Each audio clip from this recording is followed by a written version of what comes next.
કર્મ ચક્ર, આપણે જેવા કર્મ કરીશું એ આપણને વળીને પાછા મળશે જ. મહાભારત આનું શ્રેષ્ઠ ઉદાહરણ છે.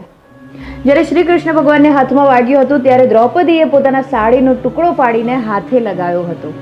સમય બદલાયો. દૂત સભામાં જ્યારે કૌરવો દ્રૌપદીનું ચીરહરણ કરીને એને અપમાનિત કરી રહ્યા હતા ત્યારે શ્રી કૃષ્ણ ભગવાન એમની મદદે આવ્યા અને એમના માનની રક્ષા કરી. દ્રૌપદીના સારા કર્મ એમનું રક્ષા કવચ બન્યું. ગુરુ દ્રોણાચાર્યએ અર્જુનને શ્રેષ્ઠ ધનુર્ધારી બનાવવા માટે પોતાના શિષ્ય એકલવ્ય પાસેથી ગુરુદક્ષિણામાં એનો અંગૂઠો માંગ્યો. સમય બદલાયો. મહાભારતના યુદ્ધમાં એ જ અર્જુને પાંડવો અને શ્રી કૃષ્ણ સાથે મળીને દ્રોણાચાર્ય વિરુદ્ધ યોજના ઘડી અને એ એમાં માર્યા ગયા.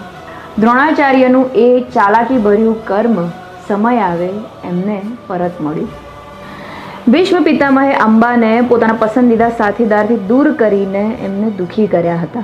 સમય બદલાયો. એ જ અંબા પુનર્જન્મ લઈને શિખંડી નામે જન્મ્યા અને મહાભારતના યુદ્ધમાં ભીષ્મ પિતામહના વિનાશનું કારણ બન્યા. તમે બીજાને દુઃખ આપો છો તો પાછળ જતાં તમે પણ એ જ દુઃખના ભાગીદાર થાઓ છો.